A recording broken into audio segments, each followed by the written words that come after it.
পশ্চিমবঙ্গ সরকারের অসামান্য উদ্যোগ কর্মশ্রী প্রকল্পে নবতম সংযোজন কর্মশ্রী পোর্টাল স্কিমে জব কার্ডধারীদের অ্যালোকেট করবার জন্য কর্মশ্রী পোর্টালে গিয়ে লগ ইন করতে হবে। লগ ইন করবার জন্য পোর্টালে হোম পেজে গিয়ে পেজের ডান দিকে উপরে লগ ইন বাটনে ক্লিক করতে হবে। একটি নতুন পেজ খুলে যাবে যেখানে লেখা থাকবে সাইন ইন। এই পেজের নির্দিষ্ট জায়গায় ইউজার আইডি ও পাসওয়ার্ড দিয়ে লগ ইন করতে হবে।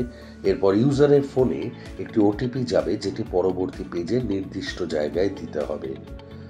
লগ ইন করবার পরে স্ক্রিনের বাম দিকে থাকা অপশনগুলির মধ্যে থেকে অ্যালোকেশন অপশনটিতে ক্লিক করতে হবে। তারপর তার নিচে থাকা ওয়ার্কার অ্যালোকেশন অপশনটিতে ক্লিক করতে হবে। ওয়ার্কার অ্যালোকেশন অপশনে ক্লিক করলে স্ক্রিনের ডান দিকে একটি লিস্ট খুলে যাবে। ডান দিকের লিস্টে যে স্কিমগুলিতে ওয়ার্কার অ্যালোকেটেড হয়নি সেগুলি লাল রঙে নট অ্যালোকেটেড দেখাবে। সেইগুলি ডান দিকে স্ক্রল করে সবুজ রঙের অ্যালোকেট বাটনটি প্রেস করতে হবে। এরপর একটি নতুন পেজ খুলে যাবে যেখানে পূর্বে নির্বাচিত স্কিমটির সমস্ত তথ্য দেখা যাবে। ডিমান্ড এবং ওয়ার্কার রিকুইজিশনের ওপর ভিত্তি করে ওয়ার্কার অ্যালোকেশন করা হবে।